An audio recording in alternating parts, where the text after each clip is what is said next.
Biasa Channel. Assalamualaikum, hai, apa khabar adik-adik? Hari ini kita akan belajar mengenali burung. Jom kita kenali nama-nama burung. Tahukah adik-adik, burung adalah haiwan yang mempunyai tulang belakang dan bersaiz sederhana. Burung juga mempunyai bulu, sepasang sayap dan dua kaki yang sama seperti ayam. Mereka biasanya membiak melalui bertelur. Dapat pelbagai jenis spesies burung. Ada burung yang hidup di satu-satu tempat dan ada yang hidup berpindah randah. Ada juga burung yang boleh terbang dan tidak boleh terbang. Adik-adik, jom kita kenali nama-nama burung. Burung merpati. Burung ini biasanya dijadikan haiwan peliharaan dan sangat jinak. Ada juga yang memelihara burung ini untuk sumber dagingnya yang sedap. Burung ini berwarna hitam, putih dan kelabu.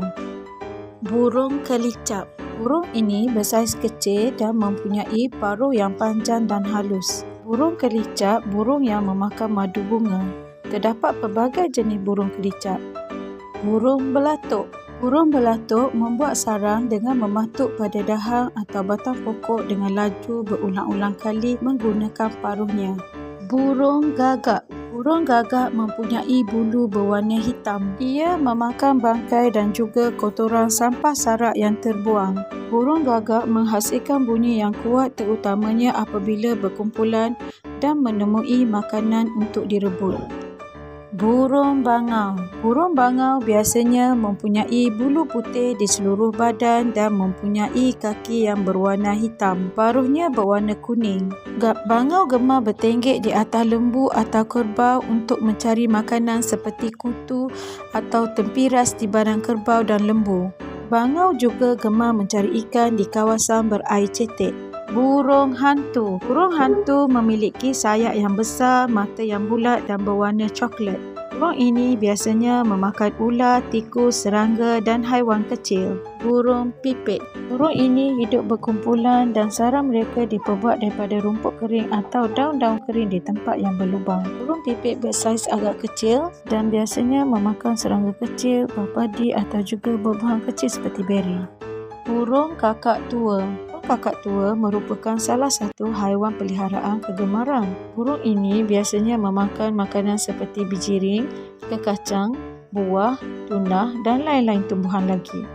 Burung merak. Siapa yang tak kenal dengan burung yang cantik ini? Bila ekornya mengembang saja, ia kelihatan seperti raja segala burung. Burung ini biasanya sebesar 75 cm dan amat lantang berkicauan. Ia biasanya tinggal di kawasan hutan.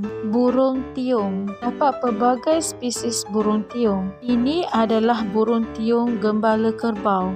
Burung raja udang. Burung ini berwarna biru dengan paruh yang panjang sesuai untuk menangkap ikan. Mereka adalah burung yang berbunyi bising dan bunyinya mudah dikenali. Sarangnya selalu ditemui di lubang pada tebing sungai yang curam. Burung ini gemar memakan ikan, berudu, ketam, udang, katak kecil dan semua binatang kecil yang lain. Burung layang-layang. Dapat pelbagai jenis spesies burung layang-layang, antaranya ialah burung layang-layang gua. Keistimewaan burung layang-layang gua ialah sarangnya yang diperbuat daripada air liurnya boleh dimakan oleh manusia dan menjadi ubat-ubatan sejak zaman dahulu lagi. Burung enggang. Burung enggang adalah sejenis burung yang mempunyai paruh berbentuk tanduk lembu tetapi tanpa lingkaran. Terdapat 8 jenis spesies burung enggang dan kesemuanya dilindungi daripada pemburuan atau gangguan oleh undang-undang supaya kelangsungan kehidupan spesies ini boleh dinikmati oleh generasi akan datang. Burung puyuh. Burung ini bertubuh kecil tanpa ekor dan memiliki sayap namun tidak pandai terbang kuat seperti mana burung-burung lain. Antara ciri burung ini adalah termasuk pemakanan biji-bijian, memiliki bulu yang celoreng dan lubang hidung berada di pangkal paruh. Burung puyuh diternak untuk daging dan telurnya. Burung unta.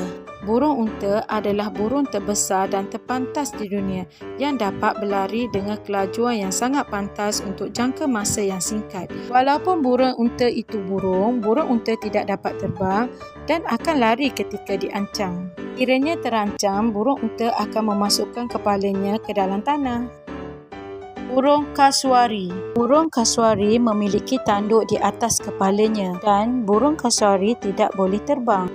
Baiklah adik-adik, sekian saja pelajaran kita hari ini mengenal nama-nama burung. Cikgu harap adik-adik dapat mengenal pasti jenis-jenis burung dan namanya. Okeylah adik-adik, selamat belajar. Jumpa lagi. Goodbye.